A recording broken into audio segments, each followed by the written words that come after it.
আসসালামু আলাইকুম everyone, this is Rifat Hasan. Welcome to our English school. আজকের ক্লাসে আমরা ক্যান এর যতগুলো ব্যবহার হয় সবগুলো ব্যবহার শিখে নেব। আপনি যদি ইংরেজিতে কথা বলতে চান, ইংরেজিতে ফ্রি হ্যান্ড রাইটিং এ লিখতে চান, কিংবা বিভিন্ন কম্পিটিটিভ এক্সামগুলোতে ভালো করতে চান, এই ব্যবহারগুলো কিন্তু আপনাকে অবশ্যই জানতে হবে। সো আমরা এক্সট্রা কোনো কথা না বলে সরাসরি ক্লাসে চলে যাব। ক্যানের প্রথম যে ব্যবহারটি রয়েছে সেটি হচ্ছে ক্যানের সিম্পল অর্থ হচ্ছে পারি, সামর্থ্য বোঝাতে। অর্থাৎ আমরা কোনো কিছু করতে পারি, আমাদের কোনো কিছু করার সামর্থ্য রয়েছে, এই ধরনের কথাগুলো আমরা ক্যান দিয়ে বলতে পারি। আমরা একটু উদাহরণের মাধ্যমে বোঝা নেওয়ার চেষ্টা করব। যেমন দেখুন, আমি ইংরেজিতে কথা বলতে পারি। তাহলে ইংরেজিতে কথা বলতে পারি, এটি আমার এক ধরনের সামর্থ্য বা এটি আমার এক ধরনের সক্ষমতা যে আমি পারি। সো এই কথাটি কিন্তু আমরা ক্যান দিয়ে অনেক সহজেই বলতে পারি। তাহলে আমি ইংরেজিতে কথা বলতে পারি, কে পারে? আমি। আমির জন্য আমরা প্রথমে সাবজেক্ট আই লিখে নিব, তারপর আমরা ক্যান বসিয়ে দেব। ক্যান কথা বলার ইংলিশ কি? স্পিক। Speak English. ইংলিশ। তাহলে আই ক্যান স্পিক ইংলিশ, আমি ইংরেজিতে কথা বলতে পারি। ক্যান দ্বারা আমাদের এখানে সামর্থ্য বোঝাচ্ছে, আমরা কিন্তু অনেক সহজেই বাক্যটি তৈরি করে ফেলতে পারলাম। তারপর সে নৃত্য করতে পারে। নৃত্য করতে পারাটা তার একটি সামর্থ্য বা সক্ষমতা, সেই ক্ষেত্রে আমরা ক্যান দিয়ে এই ধরনের কথা বলতে পারি। তাহলে সের জন্য আমরা সি বা হি লিখতে পারি। হ্যাঁ, আমরা ছেলেদের জন্য হি লিখবো, মেয়েদের জন্য সি লিখবো। তাহলে সি ক্যান ডান্স, সে নৃত্য করতে পারে। তাহলে দেখুন, আমরা ক্যান ব্যবহার করে কিন্তু এই বাক্যগুলো অনেক সহজেই তৈরি করে ফেলতে পারছি। সো ক্যানের এটি প্রথম ব্যবহার, যে ক্যান অর্থ আমরা পারি, সামর্থ্য বোঝাতে। ক্যানের যে দ্বিতীয় ব্যবহারটি রয়েছে সেটা হচ্ছে ক্যান বি। ক্যান বি অর্থ হচ্ছে হতে পারে। হ্যাঁ, যেমন সে একজন ডাক্তার হতে পারে বা তারা সৎ হতে পারে। এই যে হতে পারে কথাগুলো রয়েছে, এই হতে পারের জন্য কিন্তু আমরা ক্যান বি ব্যবহার করে এই বাক্যগুলো তৈরি করতে পারি, বা এই ধরনের কথাগুলো, যে ধরনের যতগুলো কথা রয়েছে সবগুলো পড়তে পারি। তাহলে সে একজন ডাক্তার হতে পারে, কে হতে পারে? সে। তাহলে সের জন্য আমরা প্রথমে হি লিখবো, হি, তারপর আমরা ক্যান বিটা বসিয়ে দেব। ক্যান বি একজন ডাক্তার, a doctor. He can be a doctor, সে একজন ডাক্তার হতে পারে। তারপর দেখুন, তারা সৎ হতে পারে। এই ক্ষেত্রে আমরা তারার জন্য কি দেই, দে, তারপর আমরা ক্যান বি বসিয়ে দেবো সরাসরি, যেহেতু হতে পারে কথাটি রয়েছে। দে ক্যান বি, সতের ইংলিশ কি? অনেস্ট। অনেস্ট। তাহলে দে ক্যান বি অনেস্ট, তারা সৎ হতে পারে। তাহলে আমরা দুটি ব্যবহার শিখে ফেললাম। প্রথমটি হচ্ছে আমরা পারি, সামর্থ্য বোঝাতে। দ্বিতীয়টি হতে পারে, কেউ নিজেরা কোনো কিছু হতে পারে, সেই ধরনের কথাগুলো আমরা বলতে পারি। এই ধরনের বাক্যগুলোতে কিন্তু কোনো কাজ নেই। দেখুন, ডাক্তার হতে পারে বা সৎ হতে পারে, কোনো কাজ নেই। 3 নম্বর যে ব্যবহারটি রয়েছে সেটি হচ্ছে ক্যান বি প্লাস ভার্বের সাথে আইএনজি। ক্যান বি প্লাস ভার্বের সাথে আইএনজি অর্থ হচ্ছে পারছি। আমরা দেখুন, ক্যান অর্থ শুধু আমরা পারি। হ্যাঁ, শুধু পারি বোঝায়, কোনো কিছু সিম্পলি পারি, বাট এটি হচ্ছে পারছি, মানে বর্তমানে কাজটি চলমান রয়েছে, আমরা একটি কাজ পারছি বা পারতেছি। যেমন আমি আপনার ক্লাস বুঝতে পারছি, বর্তমানে আমি আপনার ক্লাস বুঝতে পারছি বা বুঝতে পারতেছি, কাজটি চলমান রয়েছে, যার জন্য আমরা ভার্বের সাথে আইএনজি দেব। তাহলে আমি আপনার ক্লাস বুঝতে পারতেছি, কে বুঝতে পারতেছে? আমি। আমির জন্য আমরা আই লিখবো, তারপর can be, I can B, তারপর ভার্ব। বোঝার ইংলিশ কি? আন্ডারস্ট্যান্ড। আন্ডারস্ট্যান্ড, তার সাথে আইএনজি যুক্ত করতে হবে, যে এখানে আমাদের ভার্বের সাথে আইএনজি দিতে হবে। Understanding your class. তাহলে I can be understanding your class, আমি আপনার ক্লাস বুঝতে পারছি বা বুঝতে পারতেছি, কাজটি চলমান রয়েছে। সে ফুটবল খেলতে পারছে, তার মানে ফুটবল খেলতে পারতেছে সে। সেই ক্ষেত্রেও কিন্তু আমরা ক্যান বি ব্যবহার করে ভার্বের সাথে আইএনজি করে তৈরি করে ফেলতে পারি। তাহলে সেজন্য আমরা হি লিখবো প্রথমে, হি, আমরা কোনো কথা ছাড়া ক্যান বি বসিয়ে দেব। হি ক্যান বি, তারপর কি করতে পারতেছে? খেলতে পারতেছে। এখানে খেলাটা আর প্লে, হ্যাঁ, প্লে, তার সাথে আইএনজি যুক্ত করতে হবে। তাহলে he can be playing football. Football, তাহলে he can be playing football, সে ফুটবল খেলতে পারতেছে। তা আমরা যদি কোনো একটা কাজ চলমান থাকে, আমরা কোনো কিছু করতে পারছি, যে পারছি কথাটা, বা কেউ পারছে এই ধরনের কথা যদি থাকে, তাহলে কিন্তু আমরা ক্যান বি ব্যবহার করে তারপর ভার্বের সাথে আইএনজি যুক্ত করে এই ধরনের কথাগুলো বলতে পারি। চতুর্থ যে ক্যানের ব্যবহারটি রয়েছে সেটি হচ্ছে দেখুন ক্যান বি, তারপর ভার্বের সাথে আর এখানে আইএনজি হবে না, এখানে ভার্বের থার্ড ফর্ম হবে। এখানে ভি দ্বারা কিন্তু ভার্ব বোঝানো হয়েছে, হ্যাঁ, ভার্বের থার্ড ফর্ম, ভি3 মানে ভার্বের পাস্ট পার্টিসিপল ফর্ম। তাহলে ভার্বে কিন্তু তিনটি ফর্ম থাকে, present form, past form, past participle form. এগুলো আমাদের শিখতে হবে। এগুলো শিখলে আপনি অনেক সহজে ইংরেজিতে কথা বলতে পারবেন, লিখতে পারবেন, অনেক গুরুত্বপূর্ণ এগুলো, হ্যাঁ। যারা আমরা জানি না তারা অবশ্যই শিখে নেব। তাহলে দেখুন ভার্ব 3 অর্থ হবে কাউকে কিছু করা যেতে পারে।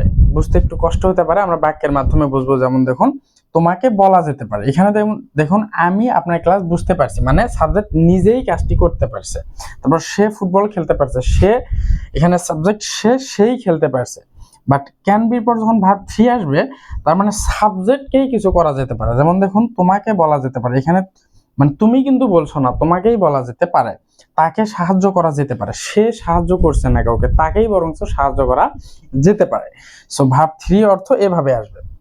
তাহলে তোমাকে বলা যেতে পারে, কাকে বলা যেতে পারে? তোমাকে। আমরা তুমির জন্য প্রথমে ইউ নিব, ইউ, তারপর আমরা সরাসরি ক্যান বি বসিয়ে দিব, ইউ ক্যান বি। বলার ইংলিশ কি? টেল, টেল থেকে টেল, টোল, টোল্ড। এই যে টোল্ড ভার্বের পাস্ট পার্টিসিপল ফর্ম এটি। সো আমরা পাস্ট পার্টিসিপল ফর্ম না জানলে কিন্তু এটি লিখতে পারবো না, আমরা এই ধরনের বাক্য তৈরি করতে পারবো না বা এই ধরনের কথা বলতেও পারবো না। তাহলে ইউ ক্যান বি টোল্ড, তোমাকে বলা যেতে পারে। তারপর দেখুন তাকে সাহায্য করা যেতে পারে, সে সাহায্য করবে না বরং তাকেই সাহায্য করা যেতে পারে। সো এই যে কাউকে কিছু করা যেতে পারে, তো সেই ক্ষেত্রে তার জন্য আমরা হি লিখবো প্রথমে, হি বা সি, তাকে। তারপর কি করা যেতে পারে? সাহায্য করা যেতে পারে। আমরা প্রথমে স্ট্রাকচার অনুযায়ী ক্যান বি বসিয়ে দেব, হি ক্যান বি। সাহায্য করার ইংলিশ আমরা জানি হেল্প, হেল্প মানে সাহায্য করা। তাহলে help, helped, helped, past participle ফর্মটি আমরা বসিয়ে দেব, ইডি, হেল্পড। তাহলে হি ক্যান বি হেল্প, তাকে সাহায্য করা যেতে পারে। সো আমরা কিন্তু 4টি ক্যানের ব্যবহার শিখে নিলাম। সো এই বাক্যগুলোকে কিন্তু আমরা অনেক সহজে আমরা না বোধক করে ফেলতে পারি, হ্যাঁ, নেগেটিভ করে ফেলতে পারি। যেমন আমরা যদি ক্যানের পর এখানে একটি নট যুক্ত করে দেই, simply I cannot speak English, আমি ইংরেজিতে কথা বলতে পারি না। শি ক্যানট ডান্স, সে নৃত্য করতে পারে না। সো জাস্ট নট যুক্ত করে বাক্যগুলো কিন্তু না বোধক হয়ে যাচ্ছে। আবার এই বাক্যগুলোতে আমরা এই যে ক্যান বি পুরোটার পর কিন্তু এখানে কখনোই না যুক্ত করব না, নট যুক্ত করব না, আমরা ক্যানের পর সবসময় নট যুক্ত করব, হ্যাঁ। তাহলে হি ক্যানট বি আ ডক্টর, সে একজন ডাক্তার নাও হতে পারে। দে ক্যানট বি অনেস্ট, তারা সৎ নাও হতে পারে। আবার এখানেও দেখুন ক্যানের পর সবসময় নট বসবে।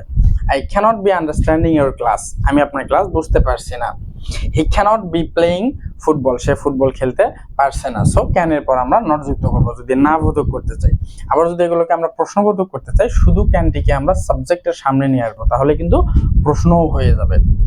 যেমন দেখুন ক্যান শি ডান্স, সে কি নৃত্য করতে পারে? তারপর এখানে যদি আমরা বলি ক্যান দে বি অনেস্ট, তারা কি সৎ হতে পারে বা তারা কি সৎ, হ্যাঁ। এই ধরনের কথাগুলো আমরা প্রশ্ন করার জন্য জাস্ট এই ক্যান টুকুকে সামনে নিয়ে আসবো, বি কিন্তু বির জায়গাতেই থাকবে।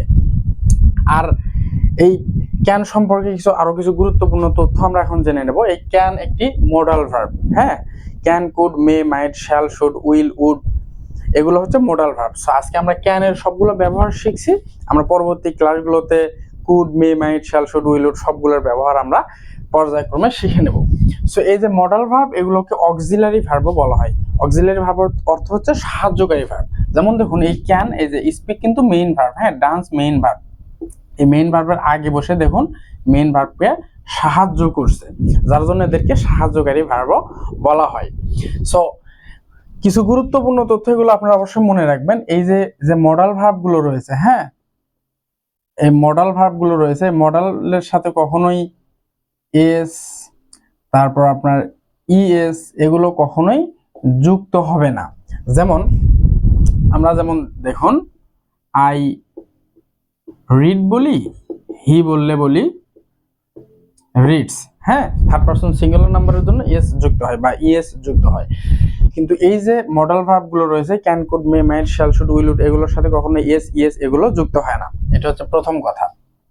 দ্বিতীয় কথা হচ্ছে এই মডাল ভার্বের পর যখন এই যে মেইন ভার্ব আসবে, হ্যাঁ, এই মেইন ভার্বের সাথেও কখনো এস, ইএস, ভার্বের সাথে আইএনজি ভার্বের পাস্ট ফর্ম বা পাস্ট পার্টিসিপল ফর্ম, এই যে এই ফর্মগুলো এগুলো কখনো হবে না।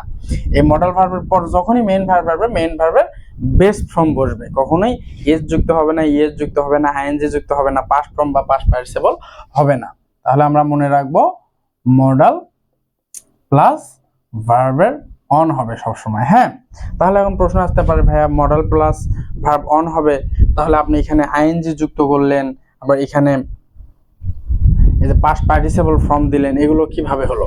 দেখুন, যেখানে আইএনজি যুক্ত করছি তার আগে দেখুন একটি কিন্তু বি রয়েছে। হ্যাঁ, এই যে বি আন্ডারস্ট্যান্ডিং, যার জন্য এই বির জন্য এখানে আমরা আইএনজি যুক্ত করতে পারছি। বি টুকু যদি না আসতো, সরাসরি ক্যান এর পর আন্ডারস্ট্যান্ড আসলে আন্ডারস্ট্যান্ড হতো, আন্ডারস্ট্যান্ডিং হতো না, বা আন্ডারস্ট্যান্ডস এভাবে এস এস কিছুই যুক্ত হতো না। হ্যাঁ, এই যে এখানে যে আমরা V3 করছি, এখানেও সিমিলার, এই যে সামনে যে বিটি রয়েছে, বির জন্য আমরা এখানে পাস্ট পার্টিসিপল ফর্ম ব্যবহার করতে পারছি। বি না আসলে আমরা পাস্ট পার্টিসিপল ফর্ম ব্যবহার করতে পারতাম না। তাহলে মডেলের পর সবসময় যে ভার্ব আসবে, ভার্বের বেস্ট ফর্ম বসবে।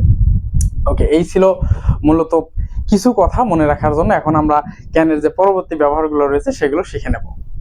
ক্যানের 5 নম্বর যে ব্যবহারটি রয়েছে সেটি হচ্ছে ক্যান হ্যাভ, অর্থ হচ্ছে থাকতে পারে, অর্থাৎ আমাদের অধীনে কোনো কিছু থাকতে পারে, আমাদের নিজেদের অধীনে। যেমন দেখুন, তার টাকা থাকতে পারে। হ্যাঁ, তারপর পরাগের ক্ষমতা থাকতে পারে। সো টাকা কিন্তু আমাদের অধীনে থাকে, ক্ষমতা আমাদের অধীনে থাকে। সো এই ধরনের যে কথাগুলো আমরা এগুলো ক্যান হ্যাভ ব্যবহার করে বলতে পারি। এখানে হ্যাভ অর্থ হচ্ছে থাকা, তাহলে তার টাকা থাকতে পারে। কার টাকা থাকতে পারে? তার। আমরা প্রথমে হি লিখে নেব তার জন্য, তারপর আমরা সরাসরি ক্যান হ্যাভ বসিয়ে দেব। হি ক্যান হ্যাভ, তারপর কি থাকতে পারে? টাকা থাকতে পারে। আমরা জানি টাকার ইংরেজি মানি, মানি। তাহলে হি ক্যান হ্যাভ মানি, তার টাকা থাকতে পারে। পরাগের ক্ষমতা থাকতে পারে। কার ক্ষমতা থাকতে পারে? পরাগের। আমরা পরাগ লিখে নেব, পরাগ। তারপর আমরা ক্যান হ্যাভ বসিয়ে দেব সরাসরি। ক্যান হ্যাভ কি থাকতে পারে? ক্ষমতা। আমরা জানি পাওয়ার মানে ক্ষমতা, পাওয়ার। তাহলে দেখুন, আমাদের কারো যদি কোনো কিছু থাকতে পারে বা বাক্যের মধ্যে যদি থাকতে পারে কথাটি উল্লেখ থাকে, তাহলে কিন্তু আমরা অনেক সহজেই এই যে ক্যান হ্যাভ ব্যবহার করে এই ধরনের কথাগুলো বলতে পারি। তারপর 6 নম্বর যে ব্যবহারটি রয়েছে সেটি দেখুন, ক্যান হ্যাভ, তারপর ভার্বের থ্রি আসবে। এই বাক্যগুলোতে কিন্তু কোনো ভার্ব নেই। হ্যাঁ, এখানে সাধারণত নাউন বা অ্যাডজেক্টিভ বসে, নাউন বা অ্যাডজেক্টিভ বসে। ক্যান হ্যাভ, তারপর ভার্ব থ্রি, অর্থাৎ ভার্বের পাস্ট পার্টিসিপল আসলে অর্থ হবে কিছু করে থাকতে পারে। হ্যাঁ, আমরা জানি ভার্ব মানে ক্রিয়া, ভার্ব অর্থ হচ্ছে কাজ বা ক্রিয়া। সো কিছু করে থাকতে পারে। যেমন দেখুন, তারা বইটি পড়ে থাকতে পারে, অর্থাৎ তাদের বইটি পড়া হয়ে গেছে এমন বোঝাবে, পড়া হয়ে থাকতে পারে। তো সেই ক্ষেত্রে তারা বইটি পড়ে থাকতে পারে। আমরা বলতে পারি দেই, আমরা ক্যান হ্যাভ বসিয়ে দেবো সরাসরি। ক্যান হ্যাভ, তারপর ভার্বের পাস্ট পার্টিসিপল ফর্ম বসাতে হবে। তাহলে রিড, রিড, রেড, রিড। উচ্চারণের একটু ডিফারেন্স আছে, বাট বানান একই রিডের। হ্যাঁ, they can have read the book, তারা বইটি পড়ে থাকতে পারে। যেমন দেখুন, এখানে যদি ক্যানটুকু না থাকতো, they have read the book, তারা বইটি পড়েছে এমন অর্থ হতো। I have read the book, আমি বইটি পড়েছি। বাট ক্যান আসার জন্য অর্থটা হয়েছে বইটি পড়ে থাকতে পারে, এই ধরনের অর্থ হবে। হ্যাঁ, তাহলে আশিক সেখানে গিয়ে থাকতে পারে। সো আমরা আশিক লিখে নেব, সাবজেক্ট আশিক, তারপর আমরা ক্যান হ্যাভ বসিয়ে দেব। ক্যান হ্যাভ, তারপর আমরা ভার্বের পাস্ট পার্টিসিপল বসাবো। যেমন দেখুন, এখানে ভার্ব কি? গিয়ে থাকতে পারে, যাওয়া। আমরা জানি যাওয়ার ইংলিশ কি? গো। তাহলে go, went, gone. Ashiq can have gone there, সেখানে যেয়ে থাকতে পারে। তাহলে দেখুন, আমাদের কিন্তু এই যে ভার্বের যে পাস্ট পার্টিসিপল ফর্মগুলো, এগুলো ব্যবহার করতে হচ্ছে। সো আমরা যারা ভার্বের 3টি ফর্ম জানি না, তারা কিন্তু ভার্বের 3টি ফর্মগুলো শিখে নেব। আচ্ছা, 6 নম্বর ব্যবহার আমরা শিখলাম, এবং 7 নম্বর যে ব্যবহার রয়েছে সেটা হচ্ছে দেখুন, ক্যান নট বাট প্লাস ভার্বের সাথে অন, মানে ভার্বের বেস্ট ফর্ম। আর ক্যান নট হেল্প হলে হবে ভার্বের সাথে আইএনজি। এর অর্থ হবে না করে পারি না। হ্যাঁ, না করে পারি না, এটা আবার কেমন কথা? বুঝতে পারলাম না তো। যেমন দেখুন, সে না হেসে পারে না। একজন হয়তো বা একটা জোকস বলছে, এবং সে না হেসে কোনোভাবেই পারছে না। হ্যাঁ, অনেক মজার জোকস। সো এই ধরনের যে কথাগুলো, না হেসে পারি না, না যেয়ে পারি না, না করে পারি না, না খেয়ে পারি না, না খেলে পারি না, এই কথাগুলো কিন্তু আমরা ক্যান নট বাট বা ক্যান নট হেল্প দিয়ে বলতে পারি। দুটির মিনিং একই, বাট আমরা যখন ক্যান নট বাট ব্যবহার করব তারপর যে ভার্ব আসবে, ভার্বের বেস ফর্ম বসাতে হবে। আর যদি আমরা ক্যান নট হেল্প ব্যবহার করি তাহলে ভার্বের সাথে আইএনজি যুক্ত করতে হবে। আমরা বাক্যগুলো তৈরি করি দুটি। সে না হেসে পারে না, তাহলে কে না হেসে পারে না? সে। আমরা প্রথমে হি লিখে নেব, তারপর আমরা সরাসরি ক্যান নট বাট বসিয়ে দেব। Can not but. তাহলে দেখুন, হি ক্যান নট বাট, তারপর যে ভার্ব, তাহলে এখানে ভার্ব কি? হাসা। আমরা জানি লাফ মানে হাসা, ভার্বের বেস ফর্ম যেহেতু বসবে, লাফই আমরা বসিয়ে দেব। হ্যাঁ, লাফ। তাহলে হি ক্যান নট বাট লাফ, সে না হেসে পারে না। আমরা যদি নিচের এটি দিয়ে একটু করি, নিচের দেখুন আমি সেখানে না যেয়ে পারি না, এত মানে জোর করতেছে, সেখানে না যেয়ে আমি কোনোভাবেই পারছি না বা পারি না। সেই ক্ষেত্রে আমরা কিন্তু ক্যান নট হেল্প দিয়েও বলতে পারি। তাহলে আই ক্যান নট হেল্প, আমরা জানি যাওয়ার ইংলিশ গো, বাট এখানে গোয়িং হবে। হ্যাঁ, গোয়িং, যেহেতু আমরা যখনই ক্যান নট হেল্প ব্যবহার করবো ভার্বের সাথে আইএনজি বসাতে হবে। সো গোর সাথে আইএনজি দিয়ে গোয়িং, তাহলে সেখানে না যেয়ে পারি না, দেয়ার।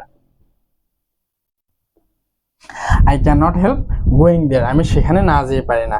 আমরা যদি বলতাম I can not but go there, আমি সেখানে না যেয়ে পারি না, তাও কিন্তু হতো। বাট আমরা বাট যখনই ব্যবহার করবো তখন ভার্বের বেস ফর্ম এবং হেল্প ব্যবহার করলে ভার্বের সাথে আইএনজি যুক্ত করতে হবে। সো আমরা আজকে ক্যানের 7টি গুরুত্বপূর্ণ ব্যবহার শিখে নিলাম। ব্যবহারগুলো আসলে অনেক গুরুত্বপূর্ণ। ইংরেজিতে আপনি যদি দক্ষতা অর্জন করতে চান, এই ব্যবহারগুলো আপনাকে অনেক ভালোভাবে জানতে হবে। সো আমরা এগুলো শুধু শিখে যদি এভাবেই রেখে দিই তাহলে হবে না, এগুলো দিয়ে আমাদের নতুন নতুন বাক্য তৈরি করে চর্চা করতে হবে। সো আপনারা কিন্তু সবাই একটি করে বাক্য কমেন্টে তৈরি করে আমাকে জানাবেন, এই যে কার কোন ব্যবহারটি ভালো লাগছে সেই ব্যবহার দিয়ে একটি করে বাক্য তৈরি করবেন। ক্লাসটি কেমন লাগলো কমেন্ট করে আপনাদের মতামত জানাবেন, এবং কোথাও যদি বুঝতে প্রবলেম হয় কমেন্ট করে বলবেন, অবশ্যই সেটি রিপ্লাই করার আমি চেষ্টা করব। এবং ক্লাসটি সবার সাথে শেয়ার করবেন যাতে আমরা সবাই একসাথে ইংরেজি শিখতে পারি। আমাদের পরবর্তী ভিডিওগুলো সবার আগে পেতে চ্যানেলটি সাবস্ক্রাইব করে রাখবেন। দেখা হবে পরবর্তী কোনো ভিডিওতে, ততক্ষণ ভালো থাকবেন, সুস্থ থাকবেন। আল্লাহ হাফেজ।